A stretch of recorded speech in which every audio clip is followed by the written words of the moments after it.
जय हिंद दोस्तों, relatives, friends, students, teachers, शिक्षा प्रेमियों। वंस अगेन यार Khan in front of you, कुछ ख़ास बातों के साथ आज के दिन मैं फिर से हाजिर आ गया हूँ। आशा करता हूँ कि आप लोग अच्छे होंगे, कुशल मंगल होंगे, और मैं भी आपकी खैरियत चाहता हूँ और आपकी दुआओं से हम भी अच्छे हैं और आप भी अच्छे हैं। सबसे बड़ी चीज़ है कि ज़ुबान कासिर है मफ़हूम को बताने में, और मेरा फ़र्ज़ है कुछ न कुछ लोगों को सिखाने में। तो आदत सी हो गई है मोहब्बत के नाम से, तो इसलिए मैं हाज़िर आ जाता हूँ जो टूटे फूटे शब्दों को लेकर, जो कुछ थोड़े ज्ञान मेरे पास हैं। तो सबसे बड़ी चीज़ है कि हेल्थ के लिए, शिक्षा के लिए, और किसी काम के लिए, खेल के लिए, हर चीज़ के लिए एक फंडामेंटल होता है। एजुकेशन के लिए बगैर फंडामेंटल के कुछ नहीं होता है, और सबका फंडामेंटल एक ही जैसा होता है लगभग, उसमें कोई चेंज नहीं होता।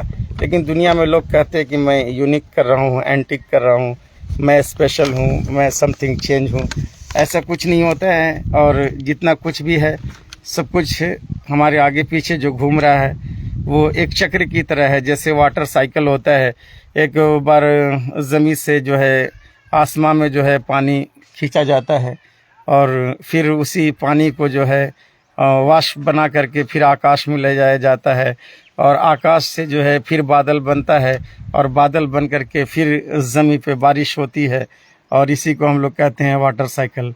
तो दुनिया एक चक्रव्यूह की तरह है, कुछ आ रहा है जा रहा है। लोग ज़मीन से जा रहे हैं, फिर ज़मीन पे आ रहे हैं, लोग जन्म ले रहे हैं, फिर दुनिया बोला कि दुनिया का सबसे बड़ा आश्चर्य क्या है। दुनिया का सबसे बड़ा आश्चर्य यही है कि लोग दुनिया में रोज़ जन्म लेते हैं, रोज़ मरते हैं। इससे बड़ा कोई आश्चर्य दुनिया में हो ही नहीं सकता, और न है। मेरे दोस्तों, रिलेटिव्स, फ्रेंड्स, स्टूडेंट्स, टीचर्स, शिक्षा प्रेमियों, और कुछ भी नया नहीं है, सब कुछ दृश्य है या तो अदृश्य है। तो तरीका कुछ भी नया नहीं हो सकता, नहीं कोई एंटिक होता है। इससे पहले भी अगर आप देखा जाए कि 10-20 साल 30 साल पहले जो हमारे पिता ने भी एक दिन शादी की थी, और उनका भी शोरगुल, खुशियाँ और रश उसी तरह था। आज हम लोग भी इस तरह से जो है अपने बच्चों की और अपनी शादी ब्याह कर रहे हैं, और पता है हम भी आनंद ले रहे हैं। लेकिन यही है कि थोड़ा सा फैशन में, स्टाइल में, टाइम में चेंज हो गया है। लेकिन ऐसे कोई नई पद्धति नहीं है, ऐसी कोई नई चीज़ तो है नहीं। तो सबसे बड़ी चीज़ है कि कोशिश यही करना है कि अपने आप को समथिंग स्पेशल नहीं समझना है। कुछ लोग बूढ़े माँ बाप को जो है समझते हैं कि उनको पता नहीं चल रहा है। तुम्हें ये सोचना चाहिए कि उन्हें सब कुछ पता चल रहा है, वो सिर्फ थोड़ा सा जो है दरकिनार कर रहे हैं, वो तुमसे ज़्यादा समझ रहे हैं। He knows better than you, क्योंकि उनका ही क्रोमोसोम है और उनके ही सिस्टम से जो है तुम्हारी रचना हुई है, इसलिए तुम्हारे पिता को तुमसे ज़्यादा कुछ पता चल रहा है, और बहुत ज़्यादा उनके अंदर ज्ञान है। इसकी वजह से ही तुम ज्ञानी हो। अगर तुम स्कॉलर हो तो पता सोच लो कि तुमसे बड़े स्कॉलर तुम्हारे माता पिता हैं। अब भले बोलोगे कि उनको एजुकेशन का साधन नहीं मिला, वैसा जरिया नहीं मिला, वो अलग सी बात है। लेकिन always respect your parents and your elders, और your elders and parents knows better than that of you, और आपसे ज़्यादा कुछ वो जानते हैं, ठीक है। तो इसलिए कोशिश करना है कि बड़ों की इज्जत करना है, और जो वो समझा रहे हैं बस उनको मान के चलना है। तो फंडामेंटल में कोई बदलाव तो है नहीं, और आपके सीनियर आपसे बेटर जानते हैं। He knows better than that of you, but they keep silence ना। लेकिन वो शांत रहते हैं, वो चुपचाप से रहते हैं, वो तुम्हारे लफ्ज़ों का तमाशा देखते रहते हैं, वो तुम्हारे तरीक़े को देखते रहते हैं। कुछ उनको समझ नहीं आता, ऐसी कोई बात नहीं है। ये बात गलत है कि ये तुम्हें ऐसा लग रहा है कि उनको कुछ समझ में नहीं आता। ये तुम्हारी बेवकूफ़ी और मूर्खता हो सकती है, लेकिन उन्हें तो सब कुछ दिख रहा है और सब कुछ समझ में आ रहा है। तो एक तुम्हारा बेटा बाहर कमाने के लिए गया हुआ था, तो गौर करने वाली बात है कि एक कुमार बहुत ही इंटेलिजेंट और जीनियस था, और उसने अपने बेटे को जो है फॉरेन लोन लेकर के ज़मीन को बेच करके विदेश पढ़ने के लिए भेजा। और जब बेटा पढ़ लिख करके जो वापस आया तो देखा कि पिता जो है एक चाक पे जो है मिट्टी का बर्तन बना रहे हैं। उस मिट्टी के बर्तन को हटा करके बोला, पापा what are you making, let it go, क्या कर रहे हो, इसे छोड़ो, जाने दो। लाओ मैं बनाता हूँ। और उसने एक फूल का गुलदस्ता बना लिया, और फूल का गुलदस्ता बना लिया। तो बेटे, इतने दिन के बाद बेटा आया था, पिता ने अपनी मोहब्बत में उसे छोड़ दिया। और पिता ने जब अपनी मोहब्बत में छोड़ दिया, गुलदस्ता बन करके तैयार हुआ। दूसरे दिन ऐसा हुआ कि पिता ने जो है खेत पर अपने बेटे को साथ ले गए, और वो गुलदस्ता इतना उसको प्यारा लग रहा था, लविंग, चूँकि वो इंग्लैंड में पढ़ा था ना, इसलिए ज़्यादा उधर आप जान ही रहे हैं कि फैशन का दौर है, क्या बुके और गुलदस्ता ये सब बहुत ज़्यादा लाइक किया जाता है, बहुत ज़्यादा बर्थडे ये वो मनाया जाता है। तो उसको वो साथ में रखता था कि मेरी कृति है, मैंने बनाया है, और लोगों को दिखाता चल रहा था। तो उस गुलदस्ते को जो है साथ में लेकर के चला गया। गर्मी बहुत तेज़ थी, और पिता उसके एक झोंपड़ी नुमा घर में बैठे हुए थे। तो एकाएक ऐसा हुआ कि बहुत ज़्यादा जब गर्मी बढ़ी तो उस बच्चे को प्यास लग गई, और जब उसको ज़ोरों की जब प्यास लगी तो बोलने लगा कि पापा, I have a need of water. I like to drink water. I am very thirsty. How can I quench my thirst?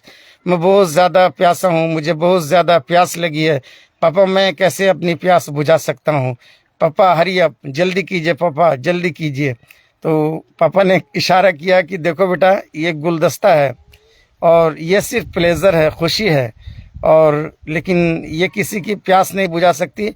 जाओ, एक पर्दे के पीछे जो है एक पीशर पुराना रखा हुआ, मेरे हाथों का बनाया हुआ घड़ा रखा हुआ, और उस घड़े में शीतल ठंडा पानी है, उसे निकालो और पी लो। और जब पानी पी लिया बेटा, तो पिता ने पूछा कि बेटा, जो प्यास बुझ गई, कैसा लगा बेटा? तो उसने कहा कि पापा, I am feeling very relax, I am very happy, और पानी पी करके बहुत अच्छा लगा पापा, और बहुत ही अच्छा पानी था, और आत्मा को जो है शांत कर दिया, और दिल को ठंडा कर दिया। A lot of thanks. और बार बार अपने इंग्लिश बोलना छोड़ नहीं रहा था, कुछ न कुछ बोलता ही जा रहा। लेकिन पिता ने कहा कि बेटा, फॉर्मल डायलॉग से कुछ नहीं होता, और रियल रियल होता है, और जो तुमने बनाया है वो आर्टिफिशियल फ्लावर है, वो आर्टिफिशियल गुलदस्ता है बेटा, ये आर्टिफिशियल बुके है, और ये किसी की प्यास नहीं बुझा सकता, ये किसी के दिल को ठंडा नहीं कर सकता बेटा, रियल रियल होता है। तो आप कितना भी दुनिया बदल लो बेटा, लेकिन तुम्हें ठंडे पानी की जब ज़रूरत पड़ेगी तो उसी ज़मीन और मिट्टी के बर्तन में मिलेगी।